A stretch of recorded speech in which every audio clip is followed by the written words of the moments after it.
So we were talking about control structure, and we have completed sequential and branch instruction. So today we are going to start from repetitive instructions, or we call them iterations or loop. So iterational loop means something or some instruction or set of instructions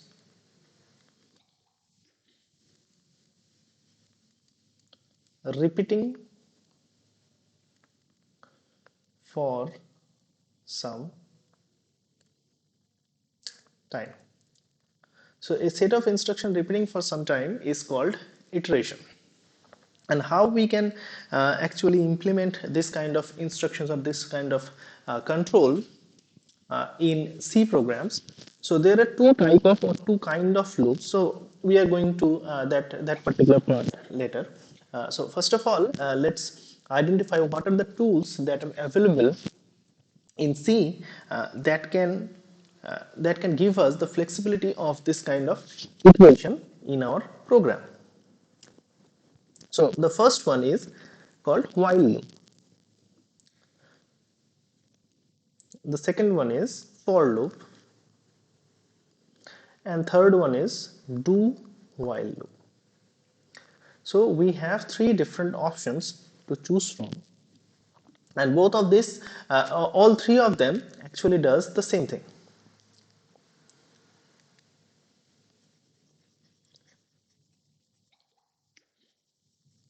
But there are certain situations where we actually prefer any one of them. So when while will be preferred? So while will be preferred when number of iterations are unknown. Okay, so when number of iterations are unknown at that particular time, while and actually do while, uh, these two actually preferred when number of iterations are unknown. Number of iterations means, iteration means how many times uh, the set of statements is going to repeat. So that is called iteration. So when we have the number of iterations are unknown, we prefer while loop or do while loop. Also, there are another condition for do while loop, and for loop is used or preferred when we have the knowledge, know the number of iterations. So when we have the knowledge of number of iteration, we actually prefer for loop. I am not saying that we are going to use for loop when number of iteration is known, and when number of iteration is unknown, we are going to use while loop, and so forth, so on. What I am trying to say, they are preferred. And also, there is another criteria in case of do while loop, that is, if the statements need to execute at least once.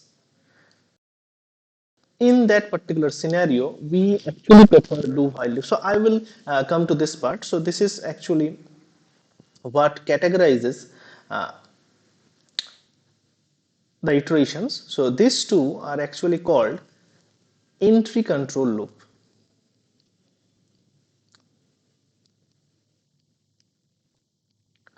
And this one is actually called exit control loop. And being an exit control loop, it gives this particular property that if the statements, that means the body or the set of instructions, need to be executed at least once, in those particular situations we actually prefer the exit control loops. So that means we prefer do while loop. Now let's look at what are the features of, or what are the components of any iteration.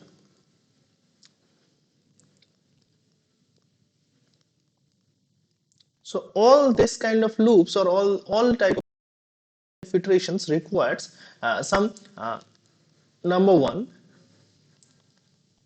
iterator, or we call it iterative variable.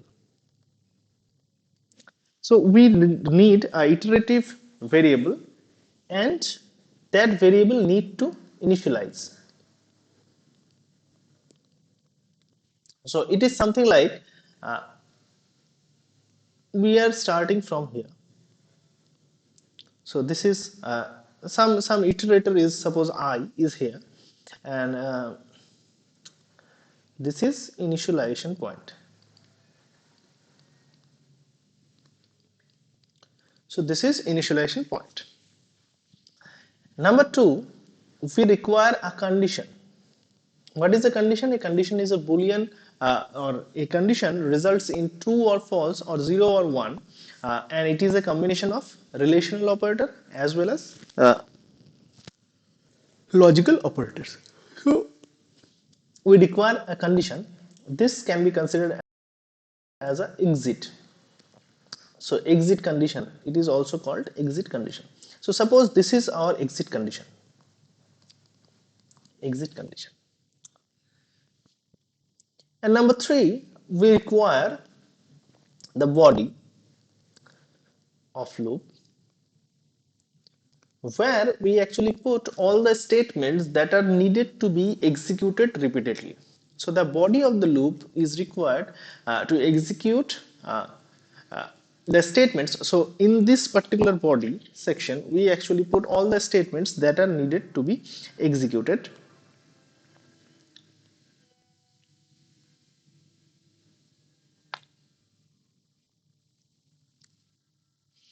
That are needed to be executed. And number four, what we need, that how many steps we are going to get, or how many steps we are going to take. So this is called step well. That means from this initialization up to this exit, how many steps we are going to take. So either we can take small steps like this,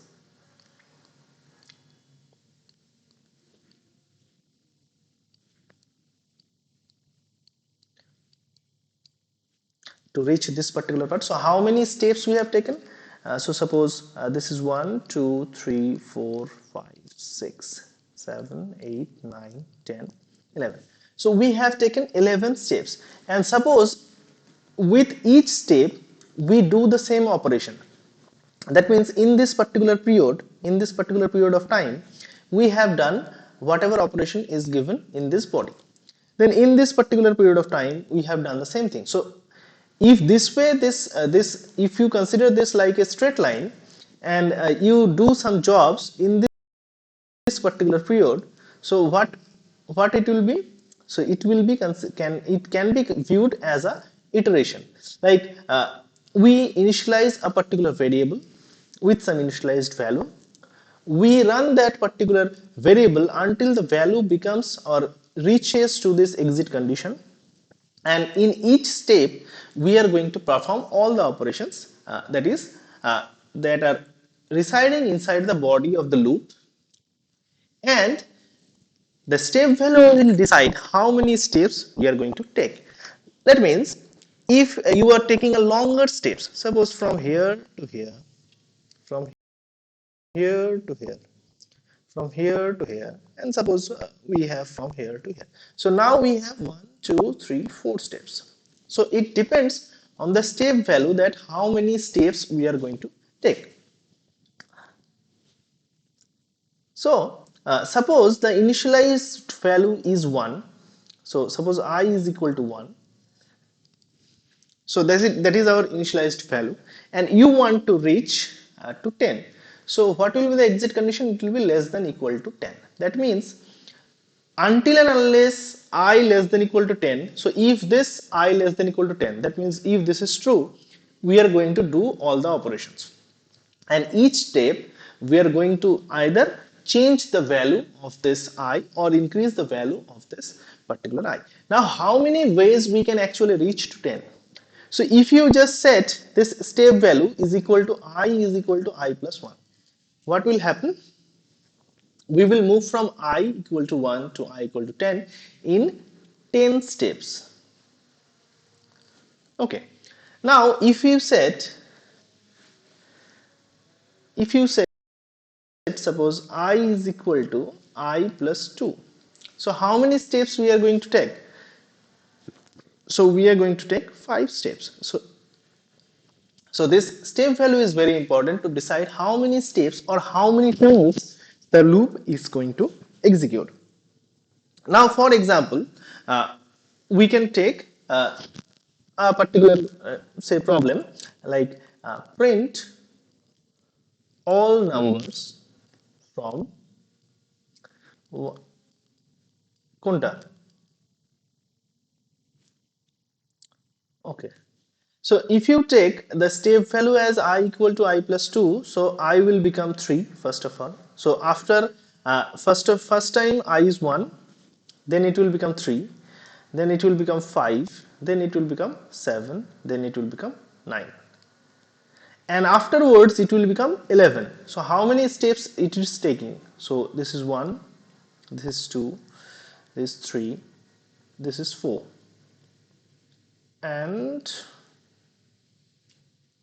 oh, so for this one, for this one, for this one, for this one, and for this one. So for these 4 values, we are going to repeat whatever operation we are doing. So sorry, 5 values.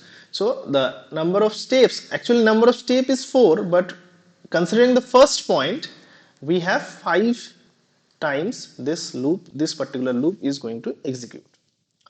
So first time when the value of I is 1, the body of the loop is being executed. That means some work is done. So at this particular point also some work is going to happen. So that considering the first one, we are actually calculating the value of number of steps or number of iterations that is going to happen. So considering the first one, we actually have 5 steps.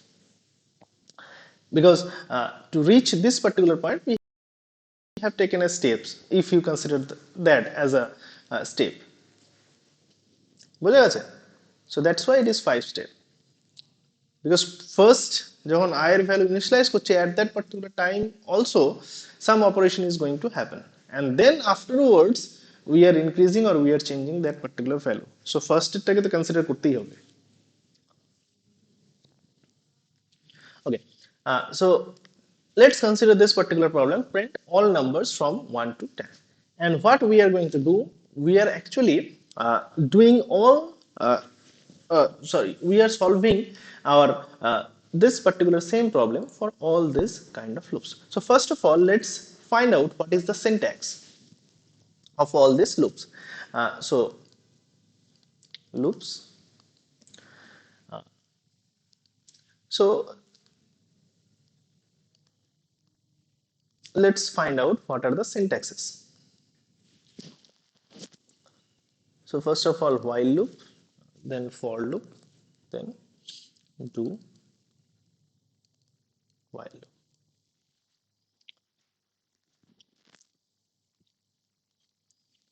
Okay. So we have this 4 values, right? Any iteration will have this iteration or initialization, exit condition, body, and step value. So what is different between all these 3 loops? The positioning of these values. So for case of while, we have initialization at the beginning. Okay. For, we have to start with the keyword for, and within braces we have to put initialization, and followed by a semicolon. So initialization with a semicolon.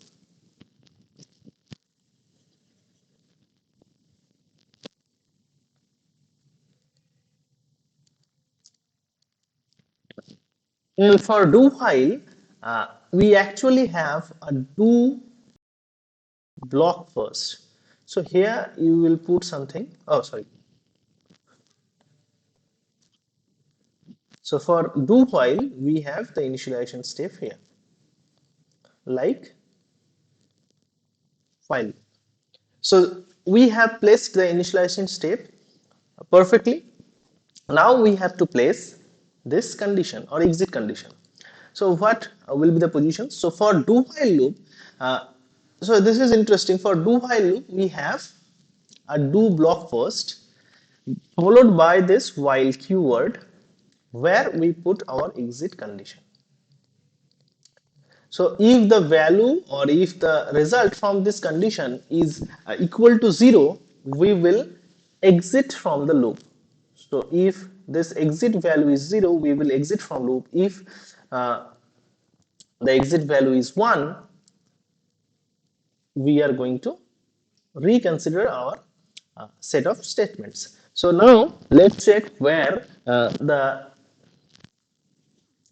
condition, exit condition is placed in while. So here we use while keyword with the exit condition. So we have this while keyword and we have this braces also. So we have our while keyword and exit condition. And in case of for loop, so the exit condition will follow the initialization statement, and here we have exit condition followed by a semicolon. Now, afterwards, we have this body of the loop. So now body of the loop means the set of instructions that we are going to place or we are going to repeat. So that body will be this one. So this is the body of loop. Whereas in case of while loop, this is the body of loop. In case of for, so this particular line or this particular for keyword header is not placed yet. What we'll have, we will have a block like this, and this will contain the body. So in all three loops, we have a block like this. So in do while we have a do block, in for we have a for block, in while we have a while block, and all of them contains the body of the loop.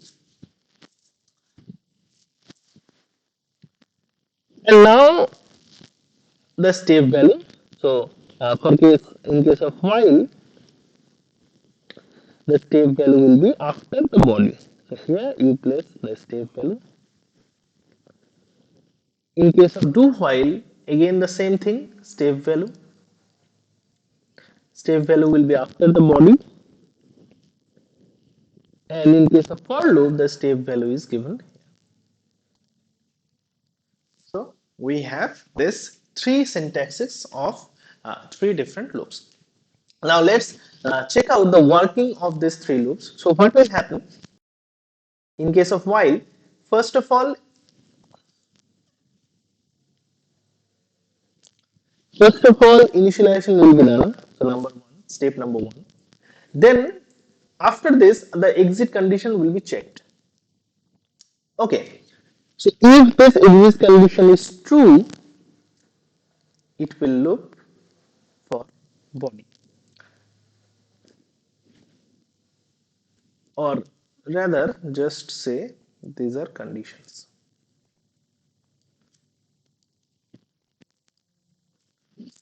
Until this particular condition is true, the body of the loop will going to execute. So this is number 3. Afterwards, the step value is going to change. So this is number 4.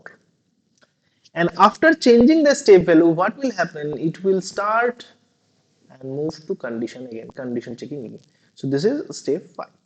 So this thing is going to repeat like this. So first of all, initialization step, then number 2, condition checking, then number 3, body of the loop, and then number 4, step value. And after updating the value using the step value, the condition will be checked again. And if the condition is true, it is going to repeat itself.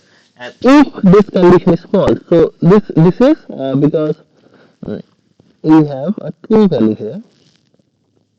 If this condition is false, so upon this particular condition we will end or terminate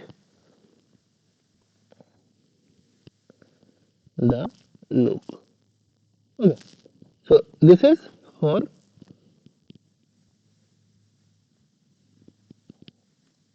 false. কিছু বলছো?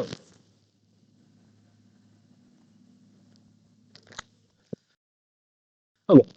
So if this particular condition is false, then we actually reach end of the loop. That means the loop will terminate, and the rest of the statements or rest of the statements of the program is going to execute. Now let's look at this for loop. So what is happening here? Here also, this is the first step. Now look at this. The initialization statement is going to execute at least only once. Okay. And after initialization, we check the condition. If the condition is false at the first time, suppose if whatever the initialized value is, at the first time, if the condition is false, this will not enter the body of the loop. If the condition is true, that is fine, it will enter the body. If the condition is false for the first time, then it will be 1, 2, and so we have not named it, so 6.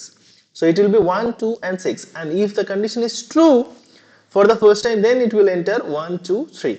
So why is that? If the condition is false at the beginning, it will actually exit from the loop. It will not enter. And similar thing will be happening for loop. So first of all, initialization will be done, and afterwards we will check the condition.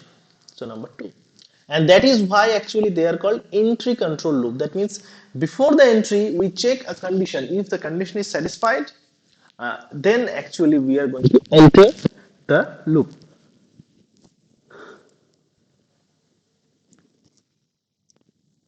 So step number 2, from this we have this step number 3. The execution pattern will be similar for this two, because these two are called entry control loop. So it will be initialization, condition, body, step, condition, body, step, condition, body, step, and insert a certain point. If the condition is false, then it will terminate. The similar thing is going to happen here. So after this body, we have step 4 here, that is the step up or step value, and from this we are going to check for the condition. So this is our step 5. And if so this is again similarly, if this condition is true, we have this scenario. If the condition is false, we will move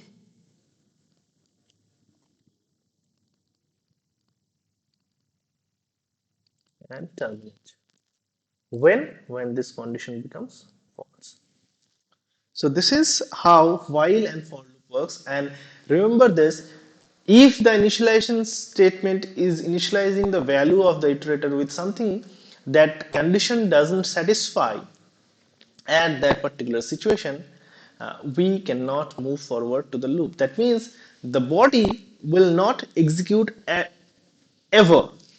For that kind of loop, the body will not execute ever. And for do while loop, we have something different.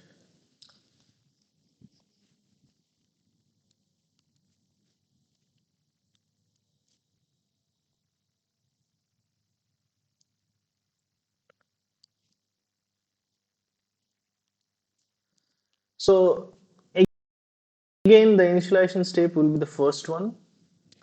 Then what? Then we don't have any condition checking. We directly enter the body. So that is our step 2. And from the body, we reaches to the step up or step value. So this is our step 3. After step value, we check the condition. If this condition is true, if the value of this particular condition is true, we are going to move to the body again. And if this is false, we are going to terminate the loop. So if this is true, and this one if this is false. So now just look at this particular difference between while, for, and do while. That is, The condition is checked at the beginning, and if the condition is false at the beginning, it will not enter to the body. But in this particular case, after initialization, we directly enter to the body. That means at least once the body of the loop is going to execute. And after that, we update the state value and then we check the exit condition. That means in this particular scenario, in this particular do while loop, we are going to have our loop will iterate at least once. That means the body of the loop is going to execute at least once. That is what makes it different, the exit control loop. So in exit control loop, you have this kind of scenario. If the statements needed to be executed, so now we remove this statement and put body. If the body of the loop needs to execute at least once, we prefer this exit control loop over the entry control loops. And in rest of the cases, we actually go for while or loop, while loop or for loop, depending on if we have the knowledge of number of iterations, we move to while loop. If we don't have the knowledge of iteration, we will move to for loop. Now, for example, we take that particular problem, print all numbers from 1 to 10.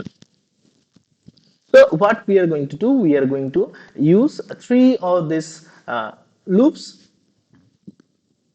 and just remember the positioning.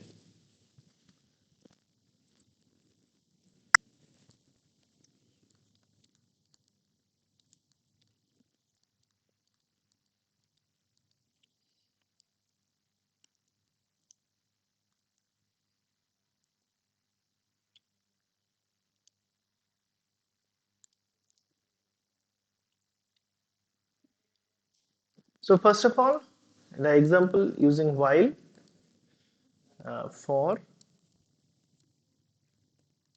and do while, suppose.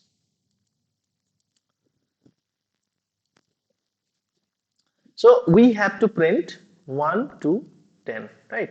So what is our initialization, or what is the value that we want to initialize? That is up to 1. So we set a value, suppose I is equal to 1. We set a value I is equal to 1. So this is our initialization state. Then what we have to do, we have to use while loop with our condition. What is our condition? The condition can be like this. You want to print up to 10. Like you have to move towards 10 from 1 to 10. So what we are going to write? We are going to write I less than equal to 10. Alternatively, you can write I less than 11. So I less than equal to 10 and I less than 11, both of them are same. I don't think there is a need to explain why they are same. This is just common sense that I less than 10, less than equal to 10 is equal to I less than 10, 11.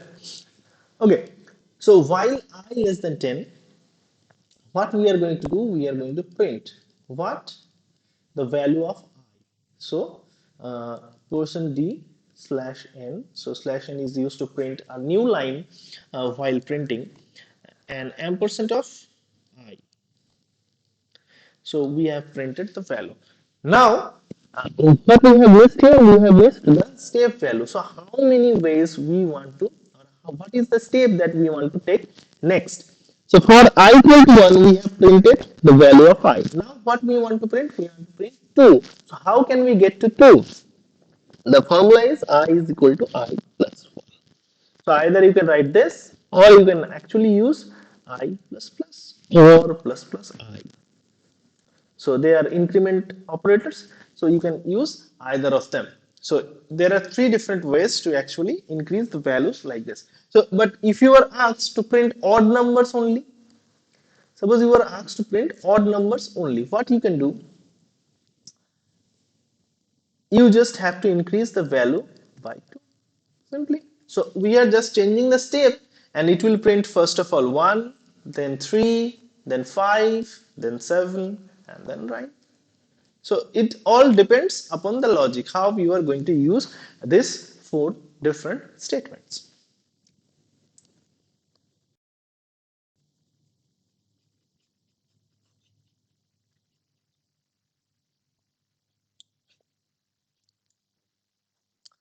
Okay, So when we are going to use for loop, what will change? So let's identify something from this particular program.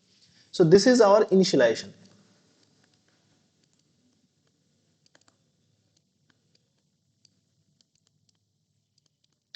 This is our condition.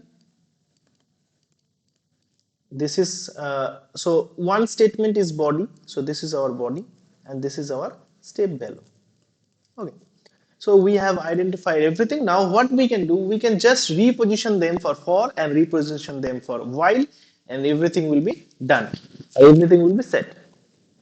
So how to do that?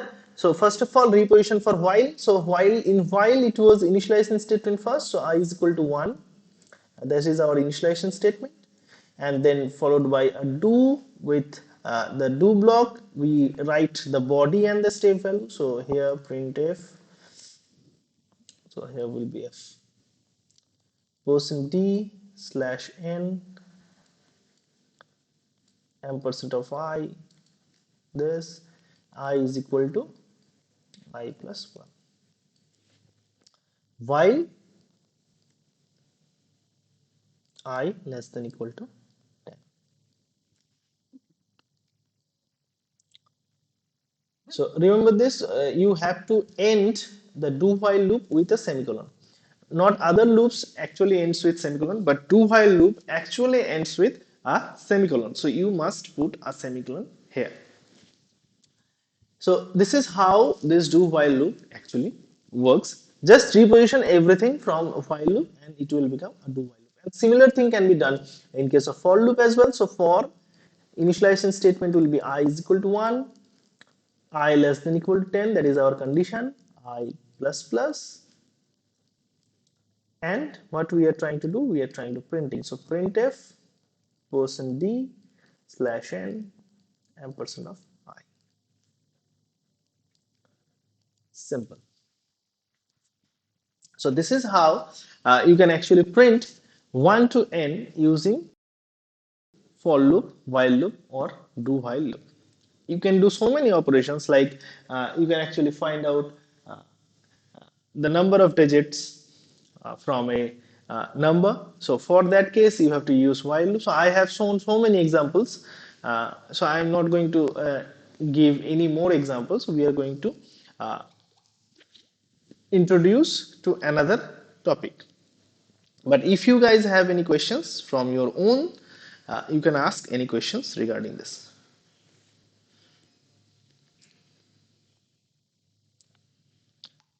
Anyone has any questions regarding the control structure, including sequential, branch, conditional, repetitions?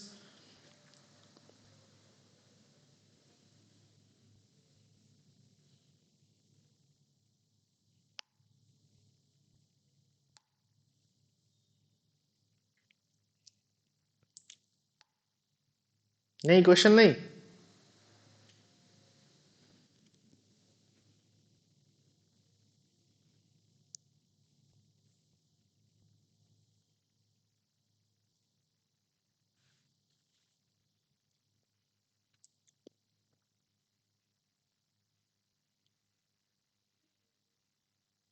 Okay.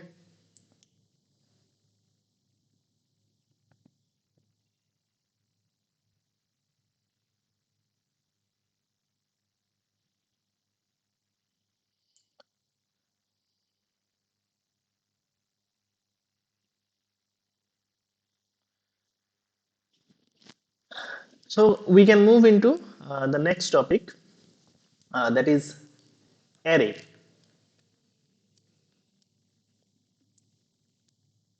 or arrays. So what is an array? So it is a collection of similar kind of object in a contiguous location. What does mean? What does that mean? Contiguous means one after another, মানে পর পর. So an array in memory could be like this.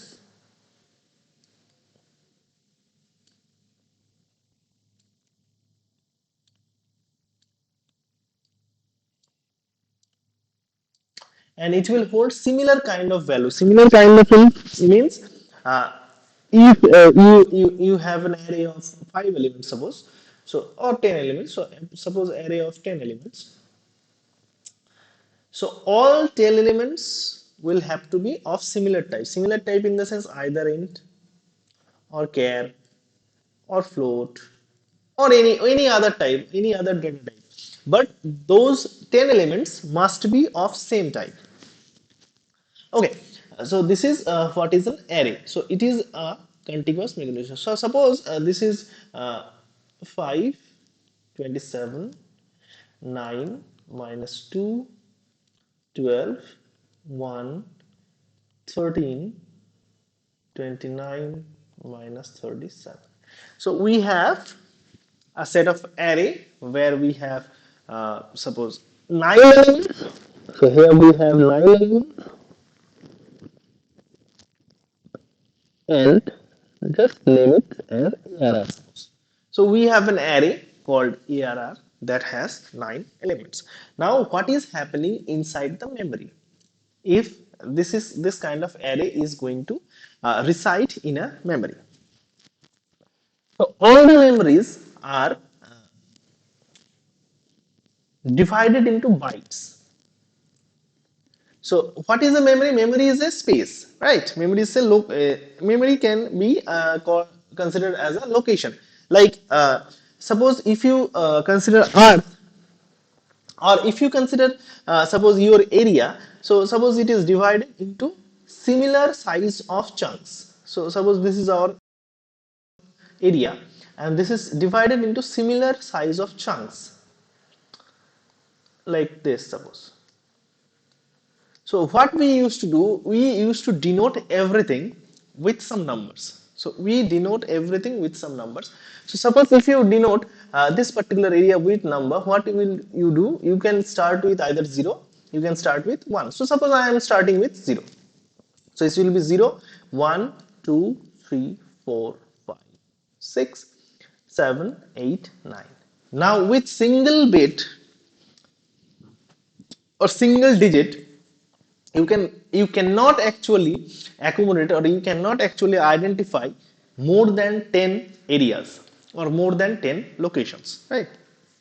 So what we have to do, we have to increase our value or increase our uh, number of digits. So now we move to 2 digits. So we have 10, 11, 12, 13, 14, 15, 16, 17, 18, 19, 20, 21, 22, 23, 24, 25, 26, 27, 28, 29. Yeah, 29. So we have 30 locations, and each of the locations are marked up to 0 to 29. So similar thing is happening inside E. Yes.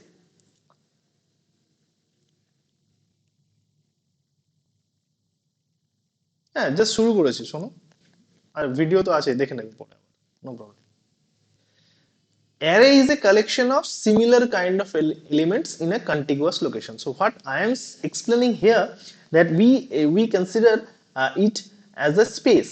Space means a location where this each or where this particular location is segregated into small chunks of similar size. So all of them have similar size, suppose, and we can actually represent 30 locations here, while dividing every space with similar size. So this is of similar size of this, and of this. So the computer memory is also like this. We have the full location or whole location divided into bytes. So this is 1 byte, this is another 1 byte, this is 1 byte. So this type of systems are called byte addressable system. So in nowadays we have computers called word addressable actually. So where the memory is segregated in words. So what is a word? It is a combination of different or two or more bytes. So in general, we consider that our main memory or our computer memory is divided into bytes. So we represent each of the element as a byte, or each of the section or each of the location as a byte. Now what is happening? Suppose you want to store an integer, a single integer. How many bytes we required? We required at least 2 bytes. Okay. So now if you want to represent 10 integers, how many bytes were required? We require at least 20 bytes. So this 20 bytes have to be continuous. That means starting from this location, suppose up to this location. So this is what an array is. So you have or you required a continuous block of memory of 20 elements, and you will form an array of 20 elements. If you cannot find 20 element space, then you cannot actually have an array of 10 integers. So each of this 2 byte, so collectively each of this 2 byte are going to represent a single integer. So this one will be a single integer, this one will be a single integer, and this one also, and this one also, and this one also. So this is what happening inside the memory. Now the question is, how can we actually create an array in C?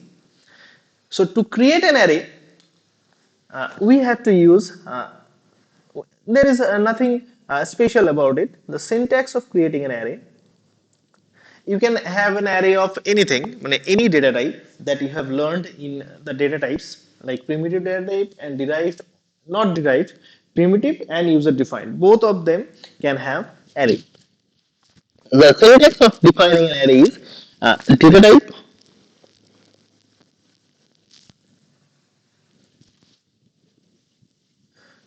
array name,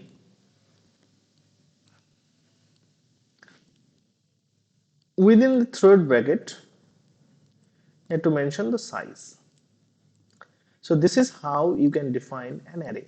So for example, if you consider this particular array, integer array of size 1, size 10, so it will be int arr 10.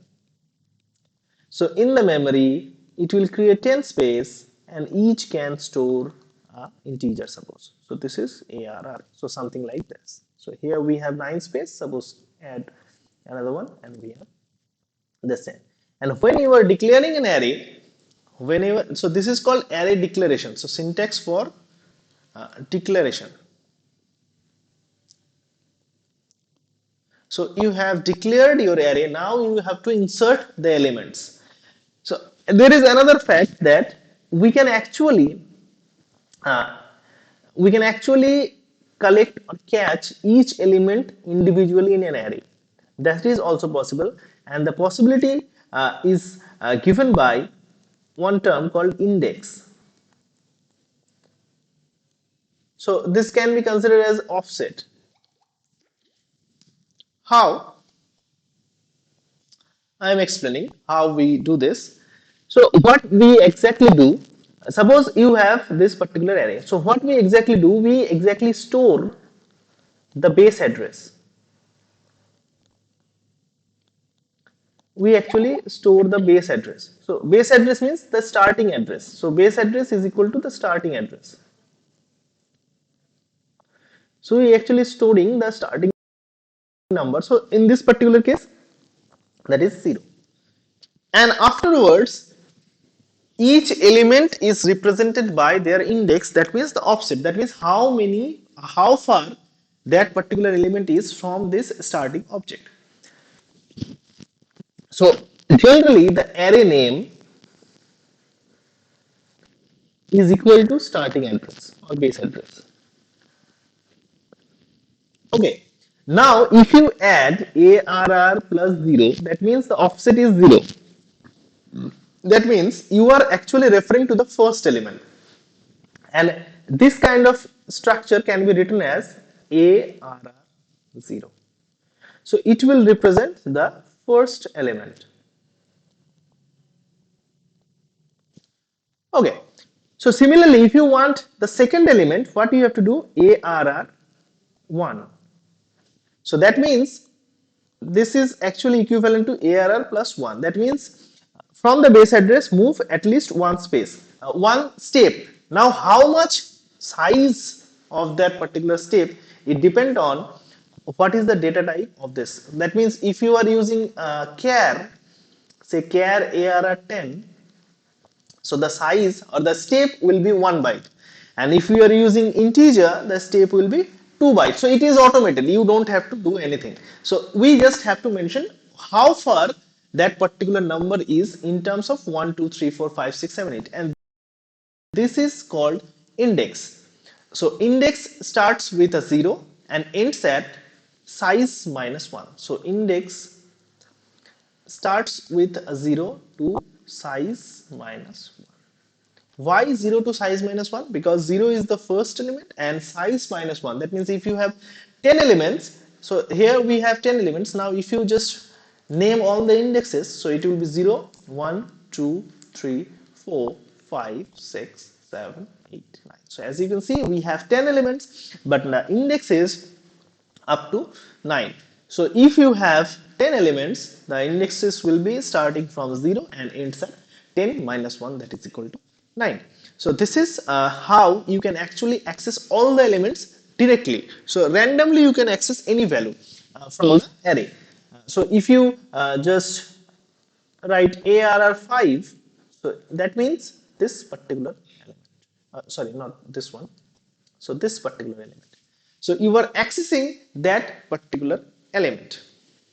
So before accessing, what we have to do, we have to set some values in this particular array. So what we have learned now, we have learned how to declare an array, that is int ARR10.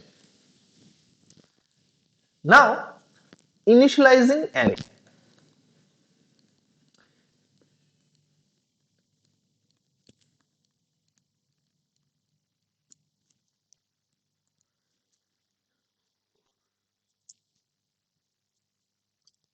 Initialization of array means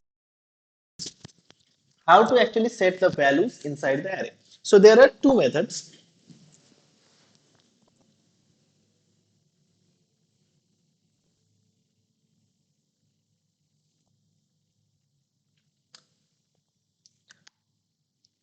So there are two methods. First of all, what you can write, you have knowledge of set theory, right? From class 11. Set theory, what we used to do, we used to have some elements, suppose a comma b comma c comma d, within the second bracket, enclosed within the second bracket. So same principle can be applied to declare an string. So what we can do, so int suppose a, say 5. So we have an array, we want to declare an array of 5 elements. So what we can do, we can write int a5 is equal to, suppose 1, comma 2, comma 3, comma 4. So this is how you can initialize an array. So what will happen in the memory space, for 5 elements will be created, and 1, 2, 3, 4, and 5 will be there. Suppose their memory indexes are 1, 2, 3, 0, 1, 2, sorry, 0, 1, 2, 3, 4. So this is their indexes, and the name of this particular array is a. That means a is the base address or the start address. So this is how you can actually initialize an array. So it is not possible to initialize an array every time like this, because you might want your array to have some uh, user defined numbers or user defined elements, like user have given all the inputs for your array of 10 elements. So at that particular time, what you can do, you can actually manually assign all the values. Like if you want to manually assign this particular value, suppose we have int b, say 5. So this is the array declaration. Now what you can do, you can manually assign all the values, like this is 10, 20, 30,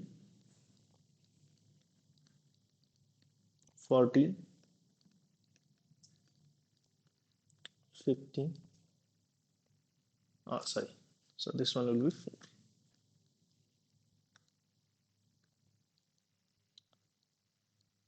So your array has 5 elements and you have manually assigned that. What will happen here? So here also similar thing is going to happen. That is here 10, 20, 30, 40 and 50, and the array name is B and the indexes are 0, 1, 2, 3 and 4. So this is way you can actually manually assign some values to your array. So in these two ways you can actually initialize your array. Now let's check it how you can actually automate this process. This process is rigorous and repetitive. That means you are writing, so suppose you have an array of 100 elements. So will you write all this statement like from B starting from B0 to B99? So that is not possible. So it will create it will actually create so many complexities and it will create increase the size of your program. So what we can do, we can use our loops that we have learned in our previous class or previous lecture. So what is like this? So taking inputs to array. So we are going to take inputs to our array. And how we can do that? So this is simple. So first of all, let's manually learn how we can actually take the inputs to an array. So what we can write scanf. Suppose you want to take input for A5. For this element, this particular element, you want to take input. So what you can do, scanf %d, and what we have to pass here, we have to pass the address of that particular element. Now the address of the particular element can be found like this. So this is how you can actually find the address of one element and take input to that particular place or particular index. Now to automate this process, what we can do, so suppose we have an array, so int a10 suppose. So we have an array of 10 elements. Now you want to automatically take inputs to this particular array from user input. So you write a message to the user, say printf, enter 10 numbers. So then start a for loop. So we know number of iterations, that is 10. So we have to take inputs 10 times. So you write, say for I is equal to, so obviously you need this I here. So I is equal to 0, I less than 10. So this will be served, I will be served as an index to our array. I plus plus scanf %d ampersand of a. This way you can actually take inputs to your array. So what is happening here? So first of all, the value of I will be 0. So ai means a0. So that means the first element will be inserted to a0. Then the value of I will be increased by 1 and I will become 1. So it will be a1. So where we are taking the input, then a2 and so on up to a9. So this is how you can actually take inputs to your array. Now, so we have set our array and we have to do some operations on our array. And now, after those operations, suppose you want to print your array, or suppose you want to do some operations like you want to add, say integer 5 to all the elements of your array. So how we can do this? We want to add 5 with all elements of array. Suppose this is what we want. So how can we do that? So suppose you have taken, you have declared an array, you have declared an integer variable that will serve as an index. And now what do you want? You want your array or all the elements of your array to have 5 uh, 5 increase the value or increase all the elements by 5. So what you will do, you can just simply write for I is equal to 0. It doesn't matter you have used I here and then again reinitializing it here, doesn't matter. You can use single variable, no problem. If they are not inside one another, that means একটা for এর মধ্যে আর একটা for যদি থাকে, then you cannot use the same variable. But if you have two distinct for distinct for blocks, you can actually use the same variable again. So in this particular case, for I is equal to 0, I less than size, that is 10, I plus plus. What we are going to do, we are going to add all the elements by 5. Or we are incrementing all the elements with 5. So we are writing a I equal to a I plus. So using the AI, we can access the values. So if you interpret this particular statement or this particular code, what will happen? So from first A1, not A1, A0 is equal to A0 plus 5. So A0 এর মধ্যে যেটা ছিল তার সাথে 5 হয়ে গেল। Then A1 is equal to A1 plus 5. A2 is equal to A2 plus 5 up to A9 is equal to A9 plus 5. So this is how you can actually add or do some operations. So this is operating on arrays. Similarly, you can find the maximum, you can find the minimum from an array, and finding maximum and minimum is very important for your exam. So I'm giving you some hints. So finding the maximum and minimum is very important for your exams. Also, you can use multiple arrays. That means one array to store some names, another array to store some, suppose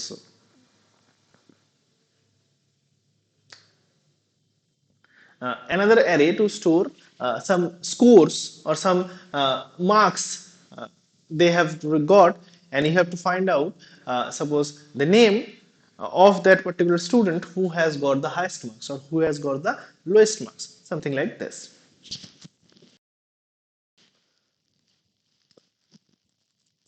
And now to print the array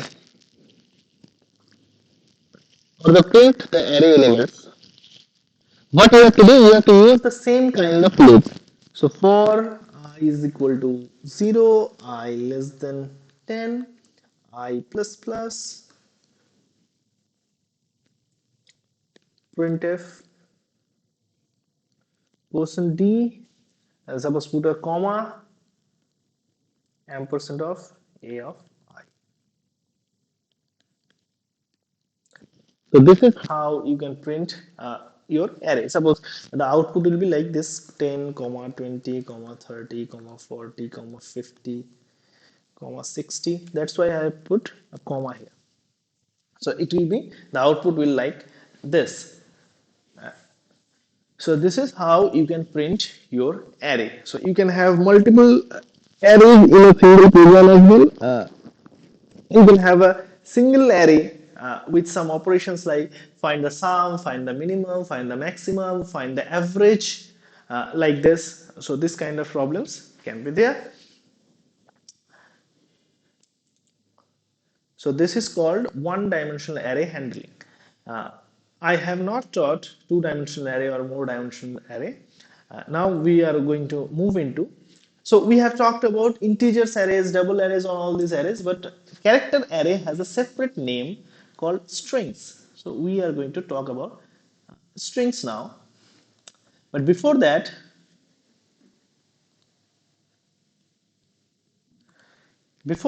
I want to ask if anyone has any questions regarding this array.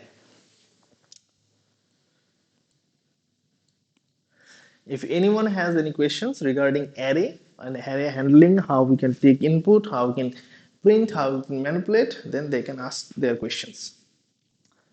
Else, we are going to move forward.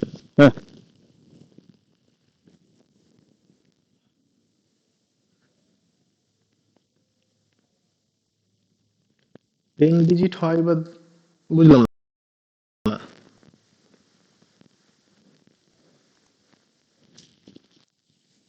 Hmm.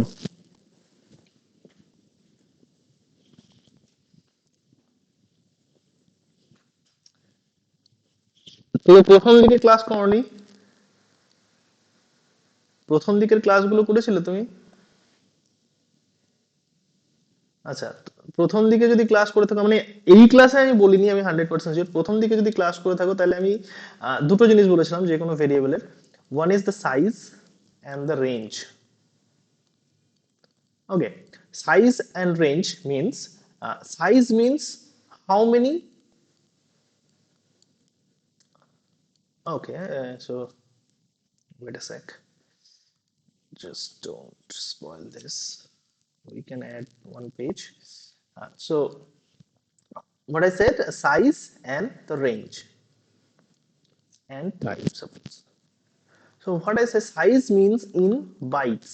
So how many bytes are required to store that particular value, or you can consider it in bits. So 1 byte is equal to 8 bits. Okay. So we will start from here. So range is something that,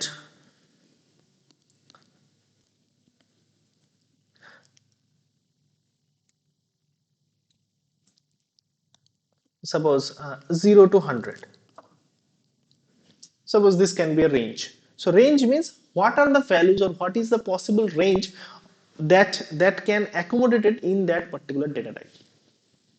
So if you have an integer data type, say int, the size in byte is 2 byte. Okay, that means roughly, not roughly, exactly 8 bits. Okay. Now, if you know or if you have an idea of binary system, in binary system we only have two single individual digits. They are 0 and 1, right? So in binary system we have this two digits. Now, if you just consider one place, one digit, so how many bits or how many not bits, how many numbers you can represent? So in case of this particular scenario where we have only one digit in decimal number, we are considering only one digit in decimal number, and how many spaces or how many storages we can actually refer? 10, right? Because in decimal number we have 10 digits. In binary we have two digits. So we can actually refer to two numbers, that is 0, 1 by 0 and 1 by 1. So if you have a space like this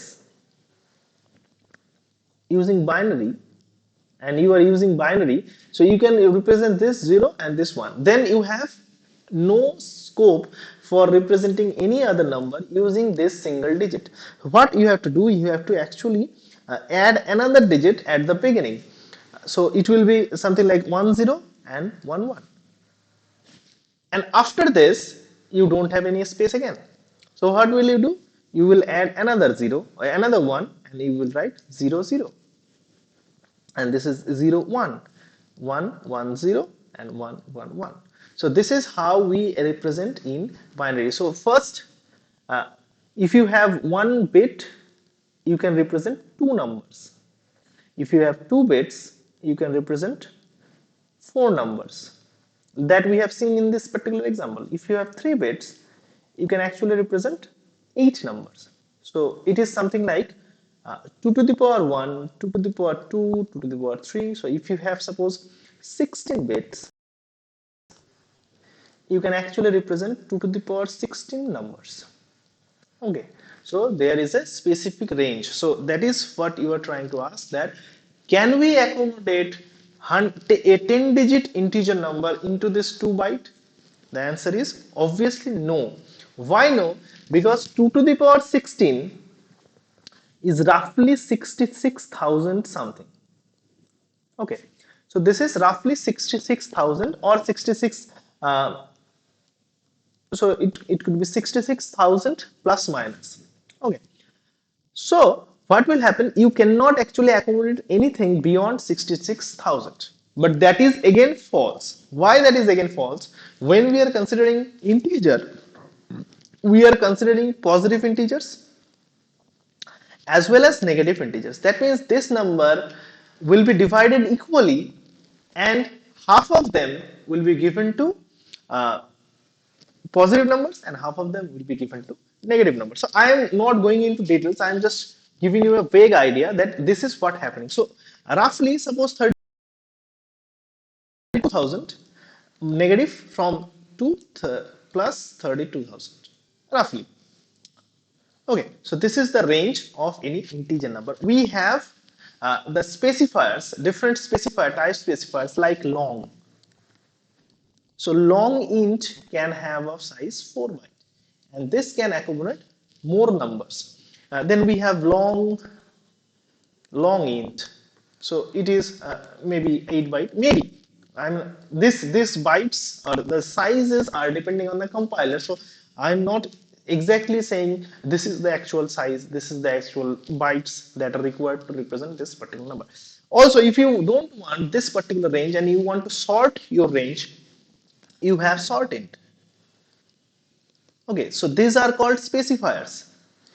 So this can be used like this. So if you want to remove the suppose negative part, you can have a specifier called unsigned.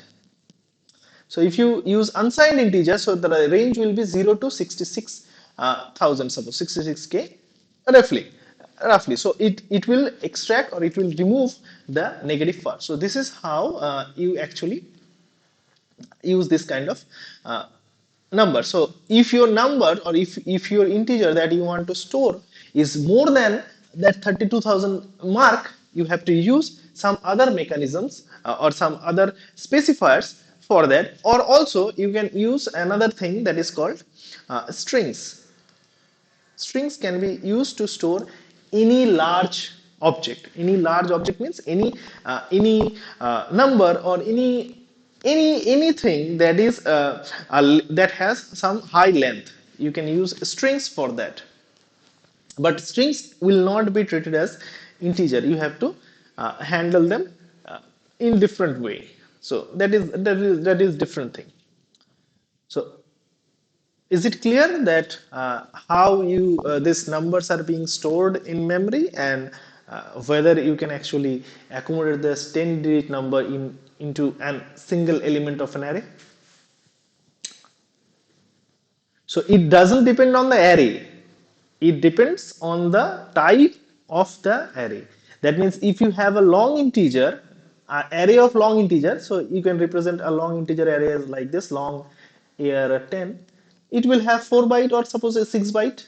So it can then accommodate that particular 10 digit number, might be. So it depends on what is the size 2 to the power that particular value. বোঝা গেছে? So this is how they are represented. So it is not as simple as you can see. Any other questions?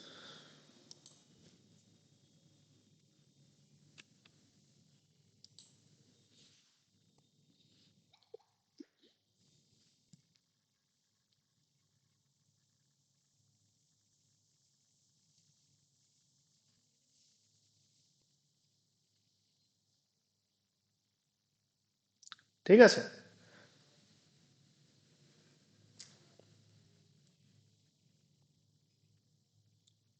Okay. So we are going to take a short break, suppose of 15 minutes. Then we are going to continue from uh, 7:45. Okay. Another 45-minute session, suppose.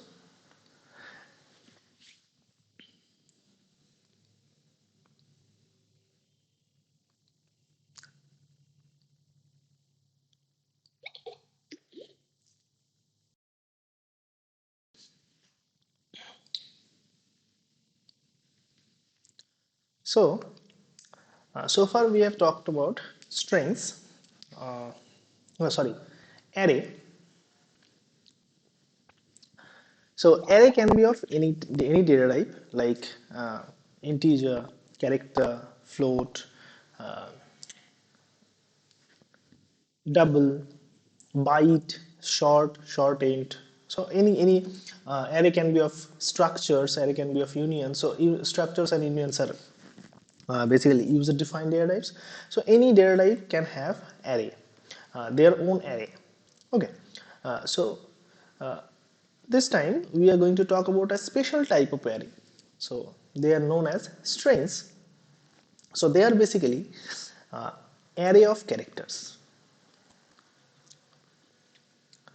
So basically what we are going to talk about is uh, a character array. So how can we define a character array? So char say st. So it is a character array of 10 elements. Okay. So what will happen inside the memory? So something like this will happen, and we will have space for 10 characters, and these characters can be A, B, C, D, E, F, say G, X, Y, Z. Suppose this could be the elements of an array of characters. So far what we are talking about array of characters. So there is a slight difference between array of characters and strings. We are going to come to that particular point now. Or before that, let's take a look at how we can actually initialize this particular character array. So to initialize it, we can actually use the declarative statement. So char str2 suppose 10 is equal to, this time we have to put single quotes. Why we have to put a single quote? Because anything enclosed within a single quote is treated as a character. So we have to put a single quote even though it is suppose 1, 2 and 3. So this is how we can actually initialize a array of characters or a character array. Now what is the difference between an array of character and character array is that you can write char str suppose 20 is equal to a b c 1 2 3. So this particular statement is a valid statement. So what is the difference between this one and this one? So this one is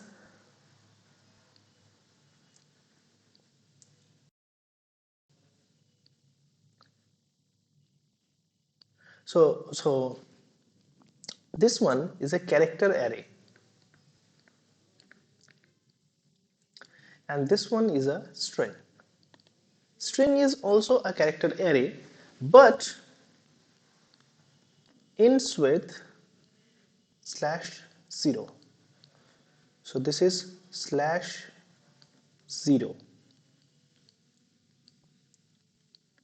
represents null. Okay, so this /0 represents null. So a string is a character array or array of characters that ends with a /0. Then only we call it as a string. Now, what is happening here? So if you define this particular array as like this str20 is equal to abc1 2 3. Now there is another thing that you can actually remove the size when you are actually going to define or declare or initialize a particular array with its elements using this second brackets or using a string. So you can actually eliminate this size. So it will be, the size will be taken automatically if you just eliminate this particular value. So it could be written like this is scan str. You have to put this braces. Suppose uh, say my name, say something like this.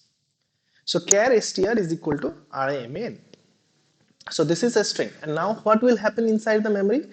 So we will create a space, or the compiler will create a space. It will insert RI in individually, and also it will end it with a /0. So it will be ended with a /0 character. So this is the basic difference between string and a character array. Now, why we are going to use a string? Because in so many times we actually need to store string literals. First of all, the first criteria is we have to store string literals into variables, and there is no specific way to do that. For that, we can actually use this string. Also, to store some name, or most of the things that we can actually label in real life is a string, like someone's name, a car name, a brand, a salary. So something, or all of these things are labeled using a string. So we actually need this kind of structure. So string is providing us with this kind of structure. Now, what is the differences? So all of the things that we have done using character array can be done using all of the things that we have done with integer array or array by default can be done with character array as well, like for this one. But there are some flexibilities and some advantages of having a string. What are those? Let's find out.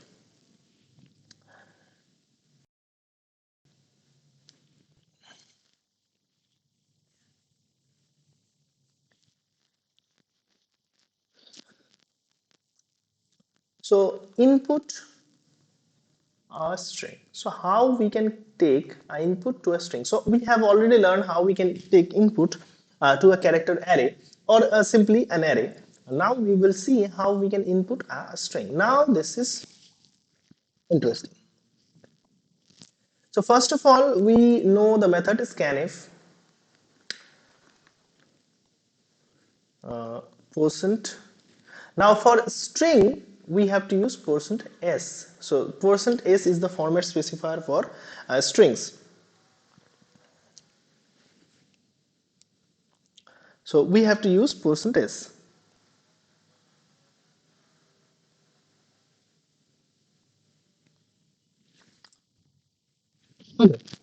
So we put %s here.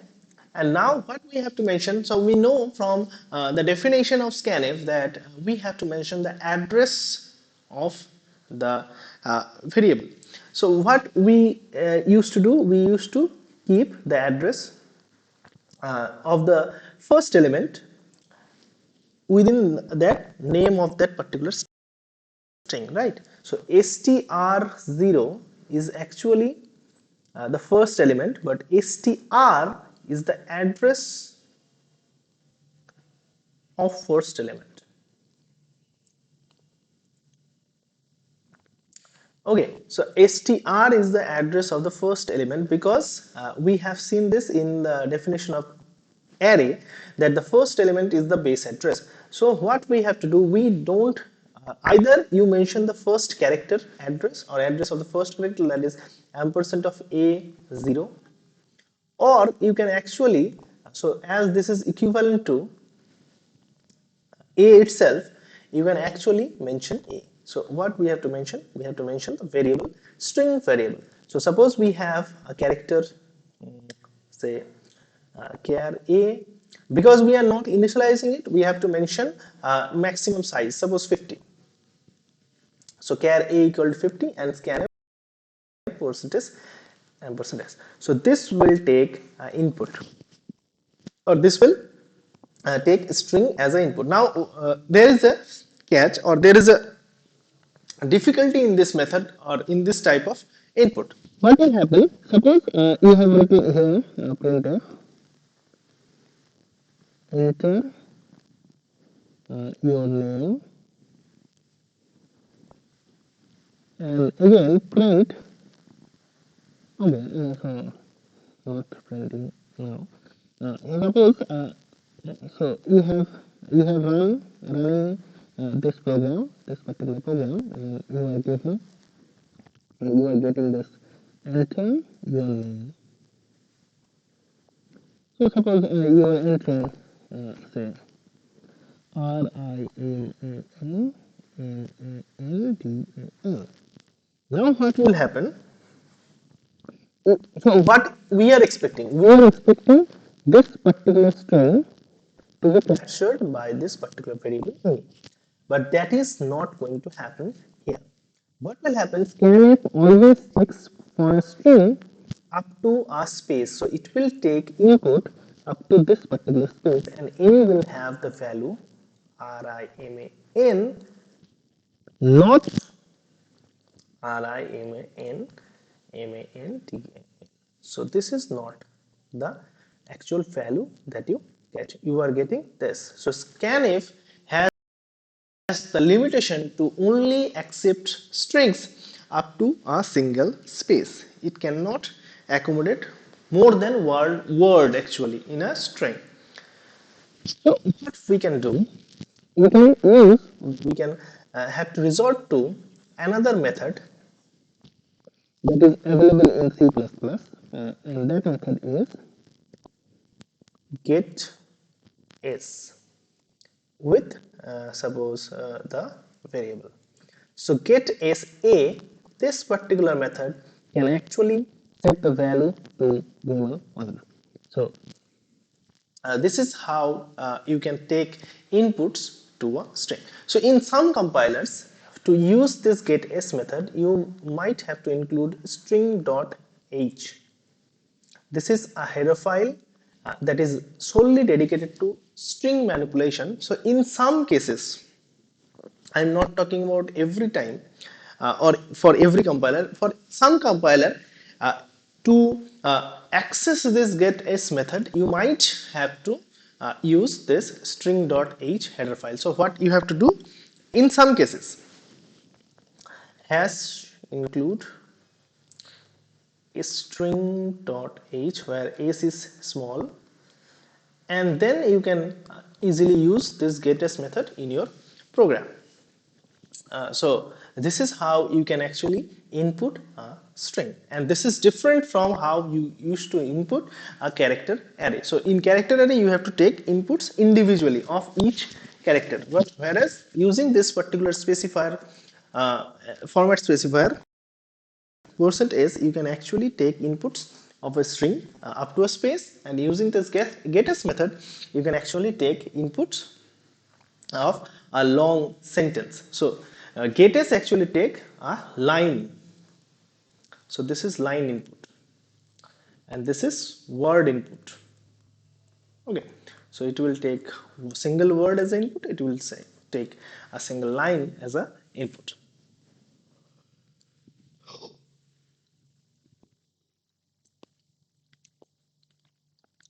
Now printing a string on the console. That means how can we print the value of a string? So this is again the two aspects will be there. So another one is printf %s comma a.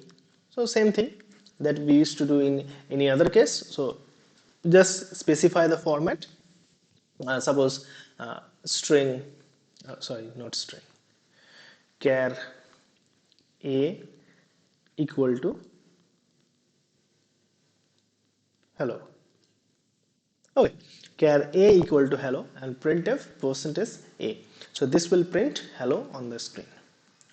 Now what will happen if you have say char b equal to say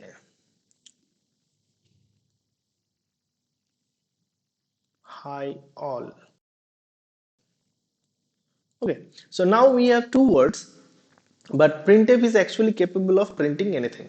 So printf %s a is actually doing your job. Also, alternatively, similar to getS method that is provided by string.h, we have putS method. So you don't have to specify the format specifier in case of getS and putS, and you can just directly give the variable that you want to print to or on the screen. So putS method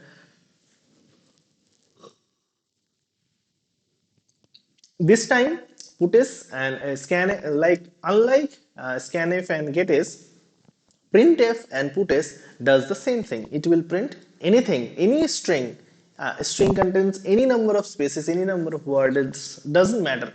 Even multi-line strings can also be printed, like uh, suppose your char x is equal to hello slash n world. If this is your screen, this is your string, and if you are using puts a, so the output will be hello world. So it can print up to any number of lines. Similar case will happen in case of printf as well. So this is how you can actually print strings uh, on the screen. Now comes the manipulation part. So this is called string manipulation.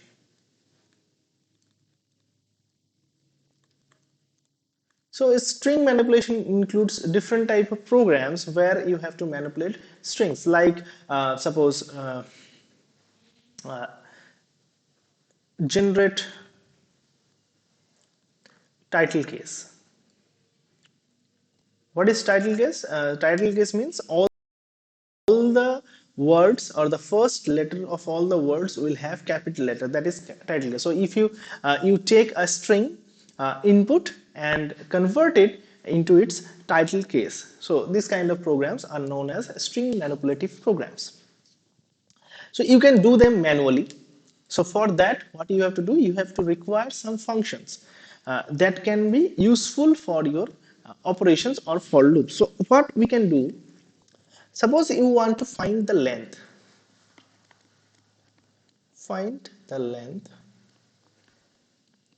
of a string given by user. So suppose you want to find a length of a string given by the user. Now, if you have defined that particular string, you know what is the length. But if a string is given by the user,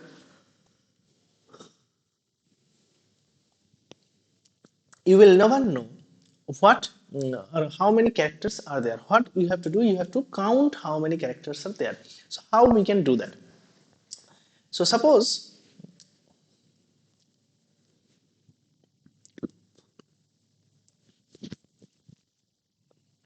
we have char str. So this is our maximum size. This doesn't mean that it is the length of the string is 50. It doesn't mean that. It is the maximum size. Okay. Also we need to run loop. We need an I. Okay. Okay. We also need a count. So that will be initialized with 0. Now what we are going to do, we are going to take the input. So printf enter a string. Get is str. So we have taken the input. Now what we have to do, we have to find the length. So for that, what we have to do, we have to uh, write I is equal to 0,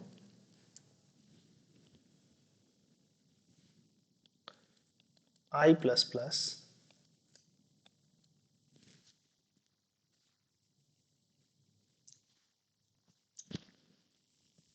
if AI equal to slash 0 break, else count plus plus. So here suppose this is 1. So this kind of loops are called infinite loop. Infinite loop means a loop that never ends. So this kind of loops are sometimes required for our operations. So we can actually do what? We can actually make the condition true always. So you either put some invalid type of say condition, like suppose you have started I is equal to 0 and you are checking whether I is less than 0 and you are increasing I by I plus plus. Sorry. Uh, so you are checking whether I is greater than 0. So you are checking whether I is greater than 0 and you are increasing I plus plus. So what will happen? I will start from here. So I will start from, okay, not,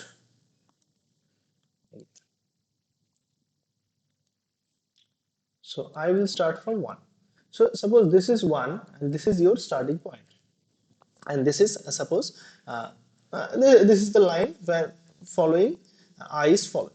So I plus plus means I will increase by 1, so it will become 2, then 3, then 4, then 5, then 6, then 7, then 8, then 9, then 10. And what is the exit condition? Exit condition is I have to be less than 0. That means the reverse of this. So that means the end is actually here at minus 1, or rather here at 0. The end is there, but you have started I from here and you are going on the right side, but your exit point is on the left side. That means you will never reach to that particular point. So this kind of iteration is called infinite loop. So what you which kind of, how we can actually break out of this that condition? So you need a exit condition inside the loop. So here we are checking. So I said that all the strings actually ends with a slash 0 character. By default, a slash 0 is added to that end of the string. So we are checking for slash 0. So if a I are equal to slash 0, what we are doing? We are breaking out of the loop. So that means we are coming out of the loop. Else we are increasing the count.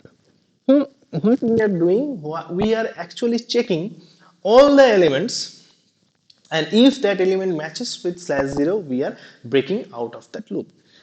This particular thing, or this particular construction can also be rewritten using for I is equal to 0, I, not I, ai not equal to null I plus plus with a code. So after executing this particular statement, I is the count. So count is equal to. Now what is happening here? So this is another example. This is a loop without body. This is a loop without body.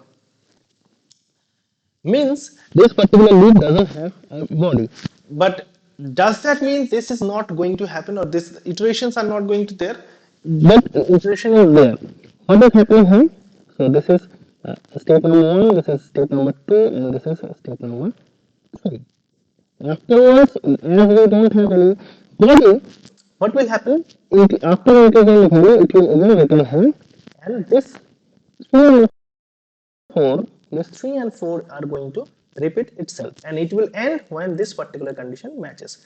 So not matches. So when you have found, or the computer has found that AI is equal to null, it will break out of that loop. At that particular time, you will have your count stored in the I. So this is the shortcut of finding the length of a particular string.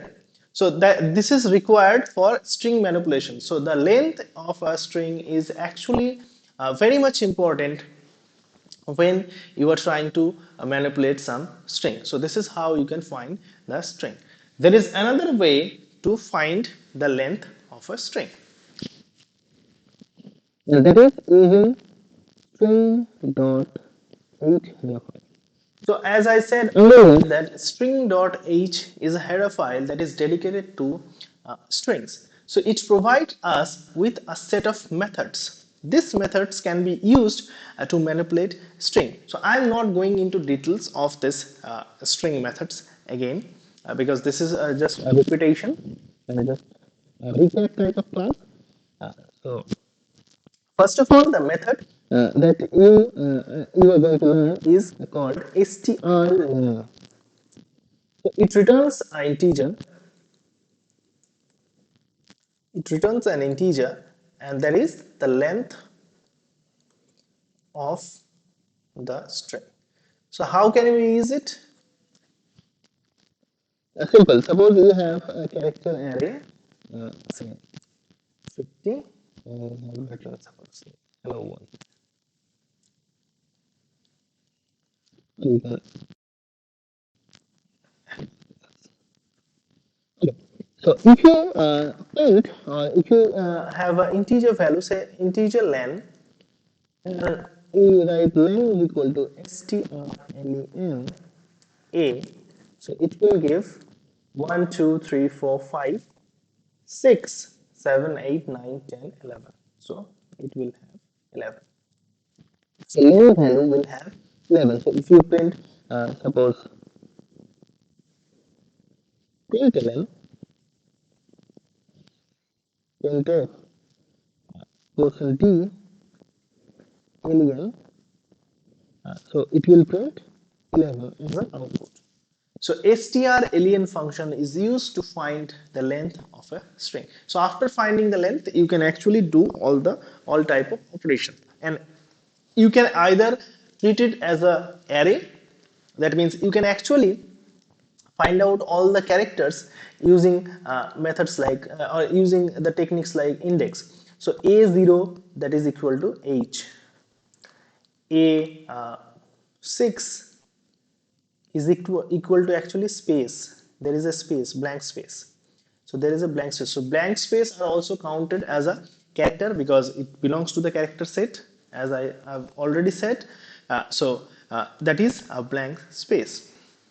So that is also counted as in the length of that particular string, and you can actually identify those strings. So what will happen if you have suppose char str is equal to say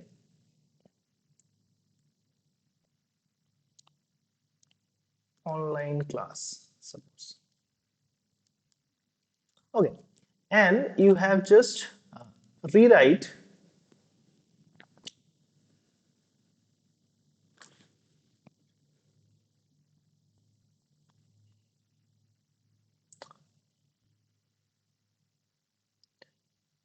one is equal to f.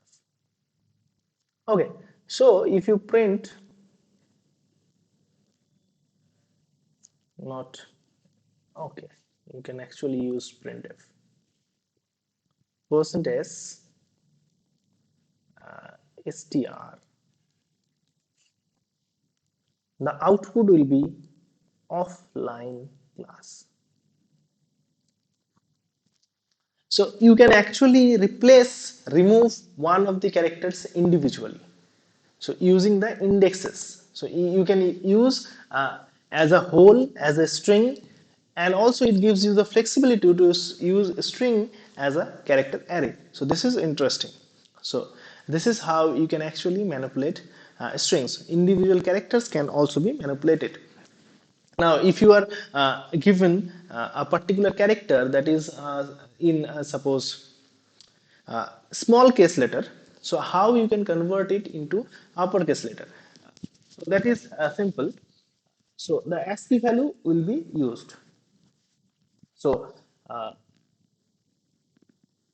ASCII value of capital A is 65, and ASCII value of capital small a is 97. So suppose you are given a character, say char a is equal to small a. That means you are given 97. So if someone asks you to convert it into uppercase, what you will do? You will write a is equal to a minus 32, and it will be converted into a capital A. And if someone has given you capital letter and you want to make it a small letter, just add 32 with it. So a plus 32 will do the job. Okay, so this is how you can actually convert the in between the cases of different cases of English alphabet. Now, what are the other methods of string.h?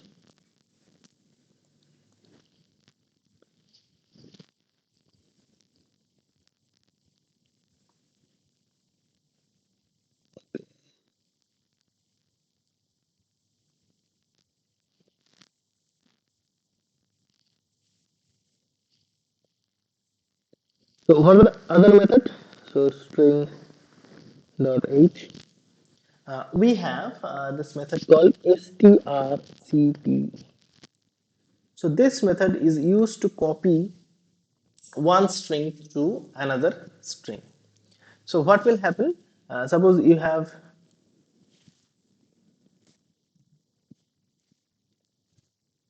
one second.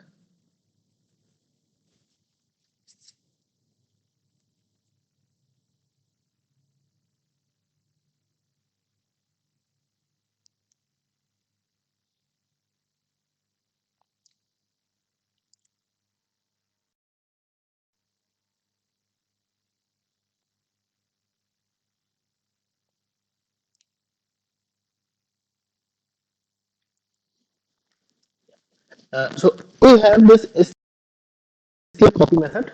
The syntax is something like this: destination, comma source. So what will happen? Suppose you have a char, say char a is equal to hello, and char b is equal to world. Okay.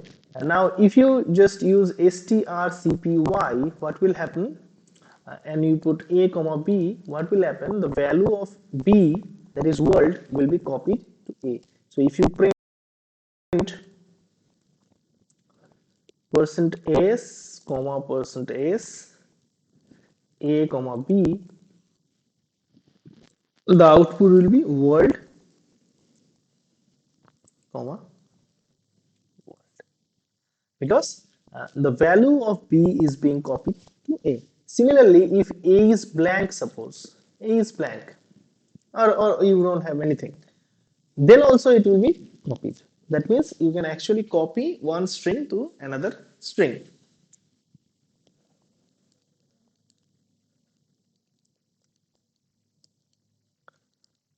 Okay, so this is how you can use this strcpy. Then we have a method called strcat. So it is used to string concatenation. So string concatenation means joining two strings one after another. So what will happen? Uh, the syntax is strcat, say s1 comma s2. That means string 1 comma string 2. So suppose you have char a equal to hello and char b equal to world, and if you write strcat a comma b and print percentage slash n, suppose this time, plus percentage a comma b, so the output will be hello world, actually no space in between, and then again world. So this is the value of a and this is the value of b, and inside the a, so it is something like a is equal to a plus b. So this is something like this. So the value of one string will be concatenated or appended to the end of the previous string or s1. So if you want to put a space in between them, what you have to do, either you have to declare a space here, or you can write str cat a comma double quote মধ্যে space, then again str cat a comma p. So it will produce the result hello world.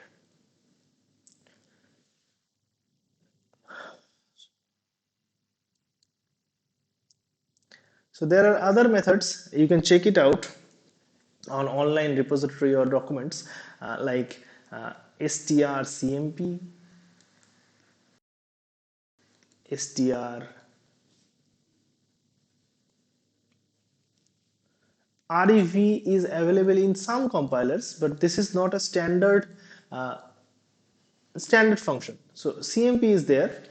So CMP returns two different values. So you can actually check this out. So these are the basics ones. So that is why I have mentioned all the basic one: copy, concatenation, and finding the length. And there is that another function that is uh, strcmp and strrev. So any questions up to this particular point? That means up to string.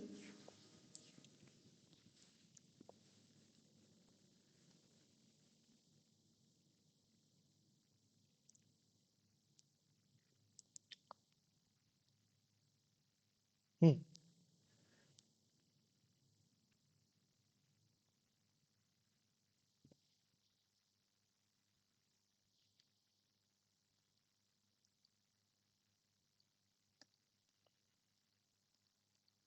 Yes, yes, backslash n is a character এইখানে তো yes backslash n is also a character